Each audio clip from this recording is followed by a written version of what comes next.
낭독 소설가의 일 김연수 산문 문학동네.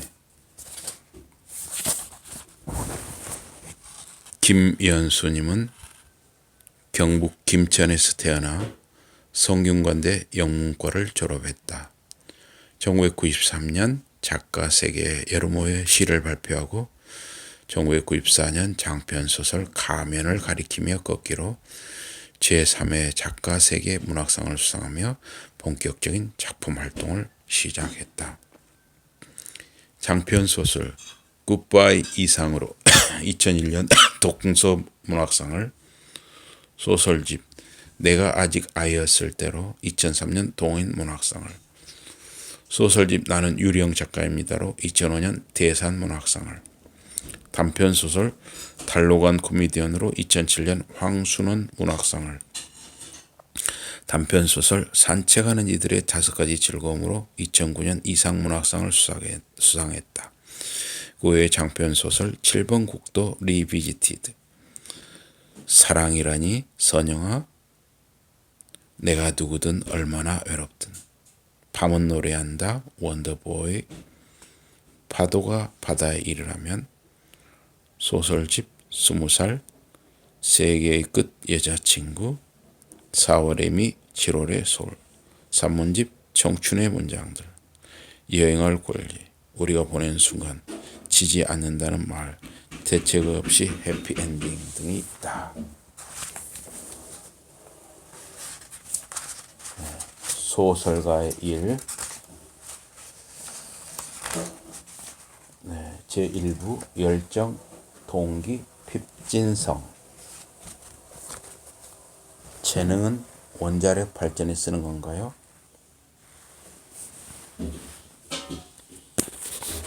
소설 제1권은 3월 7일에 완성했다. 3월 7일은 무척 추운 토요일이었다. 로마 사람들은 3월을 미치광이 달이라고 한다. 날씨나 기온의 변화가 제멋대로이고 급격하기 때문이다. 어제는 따끈따끈하여 봄날 같더니 하룻밤 자고 나면 다시 한겨울로 돌아가는 시기다.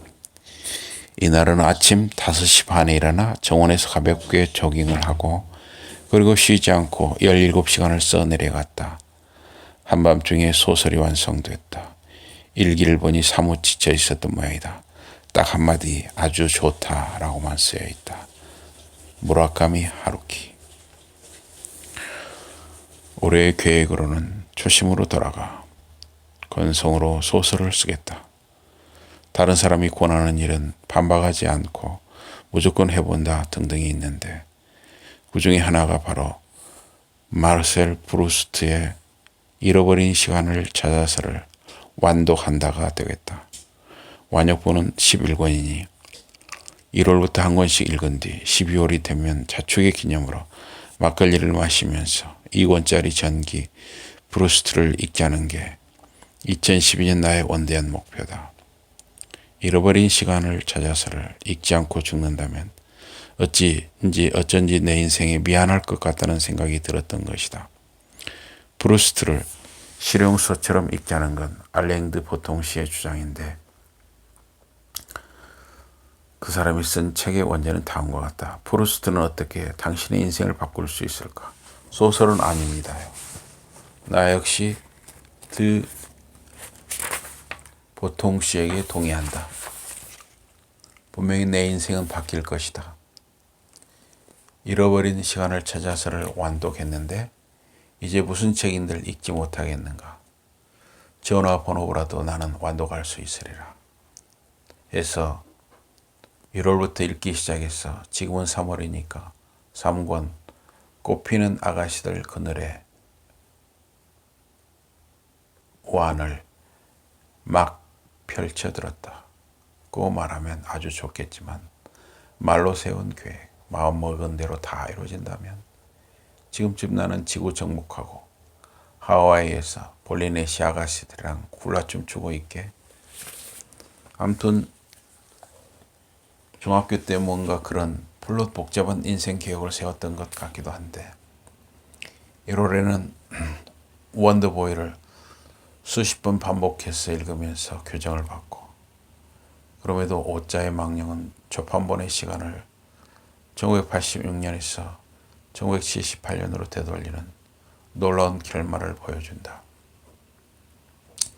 2월에는 원더보이를 출간하고 나니 이제 내 시간을 찾아서 푹 쉬고 싶지. 다른 사람이 잃어버린 시간까지 찾고 싶지는 않았던 것이다. 그래서 들춰보니까 지금까지 내가 읽은 건 1권 수완 내 집 쪽으로 완 47페이지.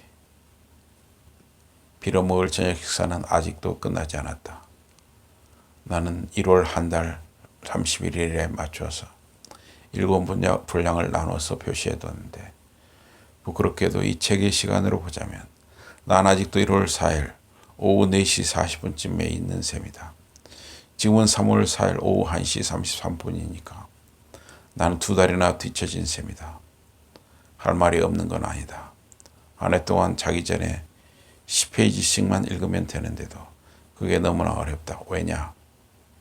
머리맡에 11권의 잃어버린 시간을 찾아서를 쌓아놓고 누워서 일단 1페이지를 읽어보면 내 말이 무슨 뜻인지 알 것이다. 봄나게 첫 문장을 딱 읽고 나면 이런 생각부터 든다. 프루스트 씨, 이 사람은 왜 이렇게 많은 글을 썼을까? 아니, 그보다는 왜 써야만 했을까? 그걸 알자면 먼저 이 책들을 다 읽어야만 하겠지. 11권이라. 그게 내 2012년의 시간이 담겨 있구나. 얼른 읽자. 그런데 좀 많구나. 도라에몽. 점점점. 안깁강이 있다면 그냥 책 내용을 다 찍어서 자기 전에 먹으면 될 텐데. 점점점. 하지만 매일 같은 식빵. 질리겠지. 안기빵으로 벼락치기 공부를 한 진구처럼 아침마다 설사를 할지도 몰라. 점점점. 아, 이 사람은 참 많은 글을 썼구나. 점점점. 그러다가 나도 모르게 스르르 잠드는 것이다. 하지만 이 모든 건 핑계일 뿐이니 어쨌거나 다시 속도를 높이기로 했다. 일단은 3월 안에 3권까지 따라잡는 게 목표다. 책을 덮기 전에 페이지의 여백에 그날 하루에 대한 코멘트를 남기는 것도 계속해야 한다. 나는 나만의 방식으로 2012년을 기록하고 싶으니까. 우리는 각자 나름의 방식으로 시간을 경험한다. 경찰에게는 경찰의 방식이 있고 어부에게는 어부의 방식이 있다. 마찬가지로 독자는 자신만의 방식으로 현재를 경험한다. 독자에게 과거란 어떤 책을 읽지 않은 상태를 뜻하고 미래란 어떤 책을 읽은 상태를 뜻하겠지. 그렇다면 독자에게 현재란 어떤 책을 읽고 있는 상태다. 다들 지금 무슨 책을 읽고 있는지 모르겠으나 지금 어떤 책을 읽고 있으면 우리는 독자인 셈이다. 그건 소설가에도 마찬가지인 것 같다.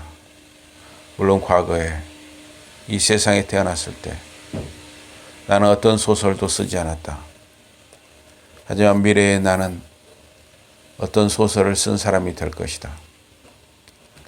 그러므로 내게 현재란 어떤 소설을 쓰고 있는 상태를 뜻해야만 한다.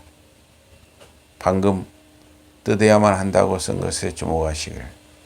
그건 그렇지 않을 가능성이 상당히 많다는 걸 암시하는 서술어가 되겠다. 앞에서 말하지 않았던가. 말로 세운 계획, 마음만 먹는다고 다 이루어진다면 나는 이미 세계를 정복했을 것이라고. 소설가에게 현재란 지금 어떤 소설을 쓰고 있는 상태를 뜻한다. 라고 말하면 어쩐지 나라에 충성하고 부모에 효도해야만 참된 인간이라는 말을 듣는 것 같다. 이럴 때는 살짝 말을 뒤집는 게 좋겠다. 그러니까 지금 뭔가를 쓰고 있다면 그는 소설가다. 같은 말이지만 뉘앙스는 좀 다르다. 잃어버린 시간을 찾아서를 읽고 있으면 지금 뭔가를 쓰고 있다면 그는 소설가라는 그 문장의 질감이 고스란히 전해진다. 프루스트 씨는 그때 뭔가를 쓰고 있었던 것이다. 그 내용이 뭐든 내가 이해하든 순식간에 잠에 빠져들든 그는 뭔가를 썼고 그의 시간은 여러 권의 책으로 남았다. 소설가 일생이란 그런 것이다. 그 일생 앞에서는 다작이라는 말도 무의미하고 수면용 소설이라는 말도 무의미하다. 그저 어떤 시간의 흐름이 있을 뿐이다. 우리에게 자신이 경험한 시간의 흐름을 소설로 보여줄 수 있다면 결과적으로 그는 소설가가 된다. 나는 소설가 마스모토 세이초의 전집에 대한 일본 위키피디아의 설명에 감동받은 적이 있다. 그의 전집은 일본 문예춘추에서 모두 66권으로 출간됐는데 일본 위키는 거기에다가 이런 상큼한 주석을 달아놓았던 것이다. 실제로는 선집. 과연 그의 전집이 모두 몇 권이 될지는 아무도 모를 것이다. 그보다 더 감동적인 일화는 에드거 월러스다. 30살부터 작품을 쓰기 시작해 27년간 170권이 넘는 장편 소설을 남긴 소설가다. 월러스의 비서가 그를 찾는 장거리 전화를 받고 한창 집필 중이라고 대답했다. 그러자 상대방이 말했다. 그럼 그 소설을 탈고할 때까지 기다리겠어. 누군가 내게 어떻게 해서 소설가가 됐느냐고 물을 때마다 1989년이 떠오른다. 그 해는 도무지 이해할 수 없었던 한 해로 내게 남아있다. 나는 영문학과 신입생이었는데 도대체 내가 왜 그런 사람이 되어야만 했던 것인지 알지 못했다. 그 이유를 모르니 영문학과 신입생으로 할 일이 하나도 없었다. 그러자 어마어마하게 많은 시간이 생겼다. 지금 생각하면 눈물이 날 정도로 막막한 시간들이었다. 술 마시고 노래하고 춤을 춰봐도 잔디밭에 누워 당신의 하얀 미소처럼 저 하늘 위를 떠가는 흰 구름을 올려다봐도 시간이 남았다. 그렇게 너무나 할 일이 없어서 결국 나는 중앙도서관 정기 간행물실에 앉아서 닥치는 대로 책을 읽기 시작했다. 그리고 얼마 지나지 않아서 나는 노트에다가 뭔가를 쓰기 시작했다. 그게 시작이었다. 그 해에 나는 어마어마하게 많은 글을 썼다. 그때의 나에게 왜 그렇게 많은 글을 써야만 했냐고 묻는다면 어깨를 한번 들어보이고는 달리 시간을 보낼 방법이 없기 때문이에요 라고 대답하리라. 그렇게 나는 소설가가 됐다. 소설가의 방식으로 시간을 경험하면서 일생 이전집, 실제로는 선집 66권으로 남게 된다면 그는 누가 뭐래도 소설가겠지. 결국 비밀은 시간을 어떻게 경험하느냐에 달린 셈이다.